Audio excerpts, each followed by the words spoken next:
ao processo decisório nesses países, nessas instituições. Muito obrigado.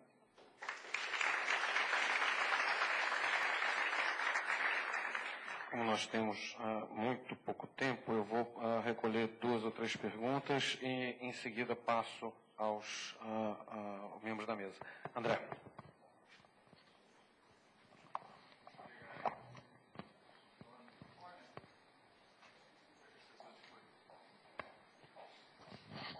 Obrigado por uma discussão muito interessante nessa mesa. Eu tenho, na verdade, várias perguntas, eu vou tentar ser breve e objetivo. Para o doutor Rogério Studer, essa questão da condicionalidade, bom, sempre marcou a discussão, tanto do Banco Mundial quanto do FMI.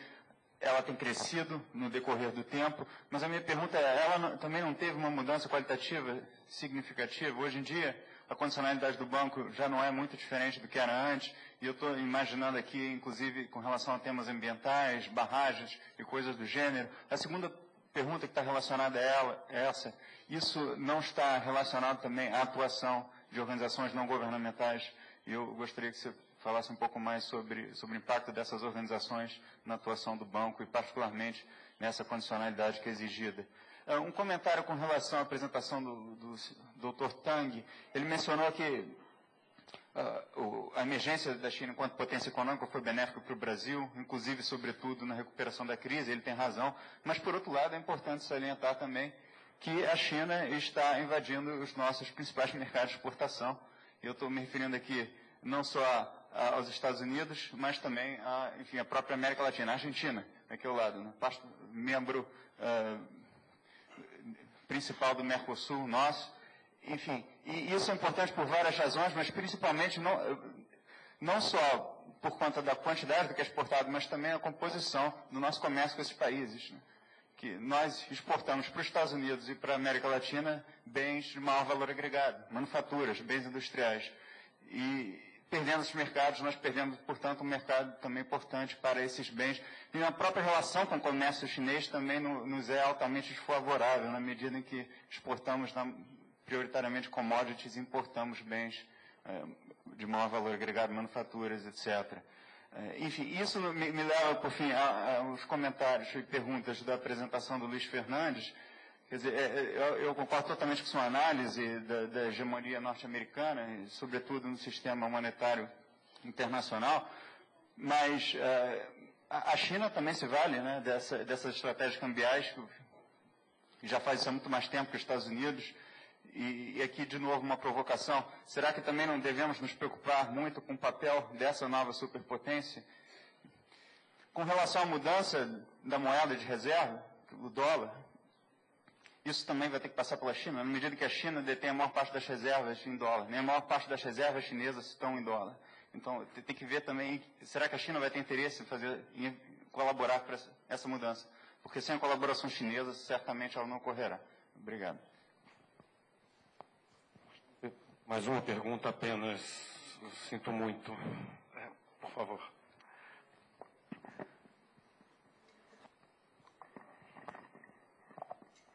Alô? Bom dia. Acho que foi expresso muitas boas ideias e avaliação da situação atual. O meu foco é sobre soluções que evitam os erros do passado e começa com algo novo.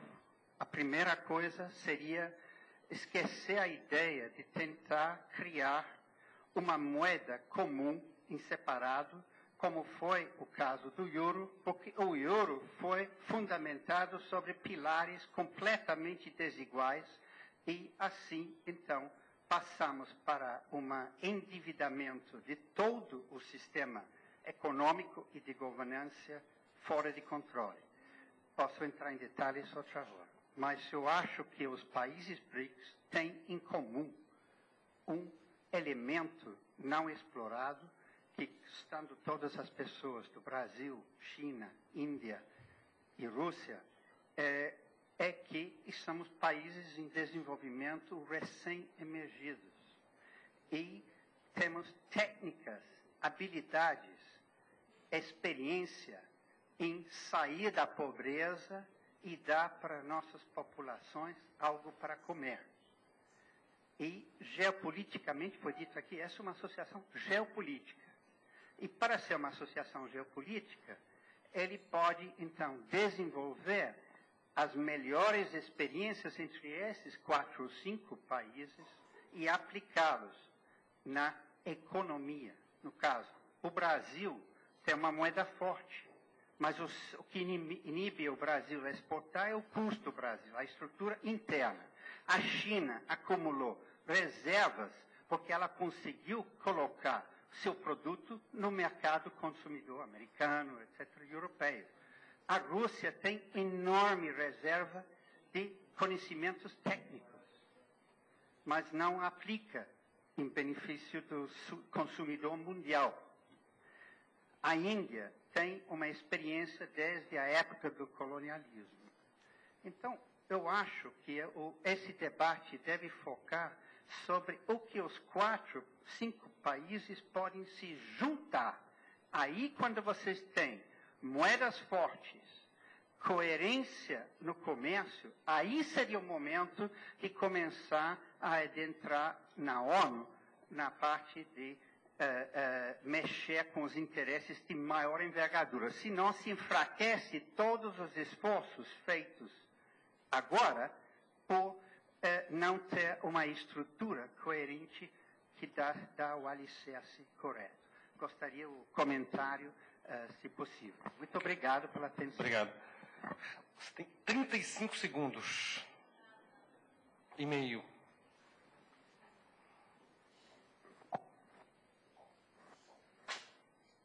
Obrigado. Uma pergunta rápida, professor Studart e para o professor Fernandes. O que mudaria a presidência do banco se ela fosse para a mão de um latino-americano ou de um país em desenvolvimento? Porque a gente percebe que mesmo aqui há diversidade de pensamento. Por exemplo, no Rio de Janeiro você tem a PUC, você tem a UFRJ, e se a institucionalidade desses bancos, e se isso não é importante também, a forma de você pensar, a mudança não teria que ser mais profunda do que simplesmente a representação do presidente. Obrigado. Passo então a palavra ao Rogério, pedindo a todos que sejam bastante breves.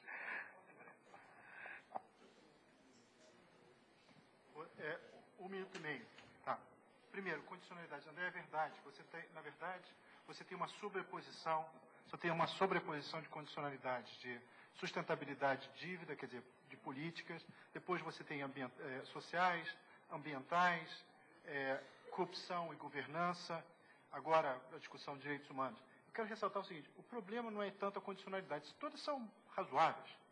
Todas são razoáveis. Só tem 2 problemas nessa sobreposição. Primeiro, a sobreposição per se. Se você quer uma parceria, você entra exigindo uma série de condições, é muito complexo você ter a parceria, né, você começar o processo, né, e até ajudar os países a, por exemplo, encontrar políticas ambientais que sejam razoáveis, etc, etc. A segunda coisa, você pode estar errado. Né, em termos de política, né, o Banco Mundial e o Fundo Monetário eles, são conhecidos por terem errado sistematicamente nos últimos 30 anos, que leva a pensar que talvez dar receitas possa não ser muito recomendado. Agora, erros do passado, o senhor falou, eu não sei o seu nome, mas o senhor falou é perfeito. O problema da economia mundial me parece estar centrado nas assimetrias, em todos os aspectos, no nível econômico, as desigualdades, a falta de coesão social. Isso leva a um sistema econômico mundial extremamente volátil e propenso à crise. Enquanto a crise estava conosco, aí nós estávamos, não tem problema, vocês acertem o problema e vocês se desenvolvem com o encargo de vocês. Quando está com eles, aí a coisa fica mais complicada. Né? Mudança de liderança, você não falou seu nome. Perfeito. Eu tenho um amigo que uma vez deu uma entrevista, ele disse o seguinte, meu problema, quando perguntaram para ele sobre brain drain, ele falou assim, meu problema não é tanto brain drain, é brain damage. São aquelas pessoas que apesar de ver de uma situação de desenvolvimento e conhecer a realidade, a desigualdade, da pobreza, da exclusão, quando vão a essas instituições, reagem como se tivessem vindo da Suécia. Né? E pensando com a Suécia. Não é que eu estou desprezando a perspectiva sueca, é que você tem que trazer uma perspectiva nova. Então, a nacionalidade pode ser até um americano de novo, espero que não seja, porque é difícil você encontrar um americano no mercado que tenha uma perspectiva progressista no momento, apesar de você conhecer uns 2 ou 3 amigos que fariam. Mas o importante é que a nova liderança tenha uma perspectiva nova, uma perspectiva de parceria, de solidariedade e de coesão social a nível de uma comunidade internacional que estava cada vez mais integrada. Nosso problema, hoje em dia, da questão da coesão social, da coordenação, é um problema de sobrevivência, eu acho, com toda a sinceridade, da comunidade internacional. Está ficando claro isso para vocês. É uma questão de sobrevivência de vocês.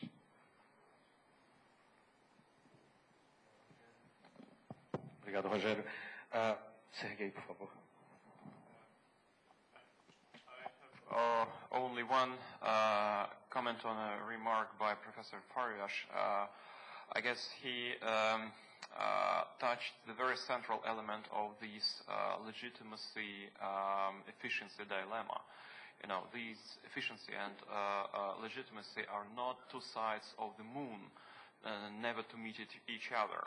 These are two banks of a river, and these two banks can be bridged. And I guess BRICS is one of the most efficient instruments and mechanisms to bridge these two sides of the river and to communicate new impetus for the development of international financial system in a way we would like to see it developing. Thank you so much. Obrigado, Sergei. Luiz, por favor. Vamos só fazer também breves comentários pelo adiantado da hora. Primeiro, eu acho que a pergunta foi muito bem colocada. Mudar a nacionalidade do presidente das instituições financeiras internacionais muda a sua natureza? Sim e não. Você, é como eleger um negro presidente dos Estados Unidos. Tem um valor em si, porque nunca houve um negro presidente dos Estados Unidos. Tem um valor simbólico, né? Isso, então, eu acho que você romper com uma estrutura que formalmente reserva o cargo de presidente do Banco Mundial e do Fundo Monetário Internacional a cidadãos de determinadas nacionalidades, eu acho que tem um valor simbólico importante. Agora, assim como a eleição do Obama não resolveu os problemas dos Estados Unidos, nem do mundo, eu concordo inteiramente. Quer dizer, isso tem um valor simbólico, é uma sinalização importante, mas isso tem que vir associado a pelo menos essa é a minha argumentação, a um redirecionamento do papel e da atuação dessas instituições. É claro que essas funções, elas sempre são nomeadas pelos governos dos seus respectivos países ou áreas de origem. Então, alguma sintonia entre a personalidade que vai assumir essa função e uma agenda de desenvolvimento em curso nesses países, haverá. Mas acho que para o simbólico se tornar real, ele tem que vir carregando uma agenda que é de redirecionamento, de fato, dessas instituições. E eu defendo esse princípio orientador, que é o direito ao desenvolvimento e a segurança para o desenvolvimento. Porque o arranjo da governança atual não assegura isso, não reduz as simetrias no sistema internacional. Esse é o primeiro ponto. O segundo ponto, várias coisas foram respondidas, mas só pontual. Eu queria dizer o seguinte: duas coisas têm a ver com a mesma coisa. Uma coisa é o seguinte: mas a China não pratica câmbio centralizado? Isso não é a mesma coisa que... Eu acho que não é a mesma coisa. Uma coisa é você ser emissor da moeda de reserva internacional. E, conscientemente,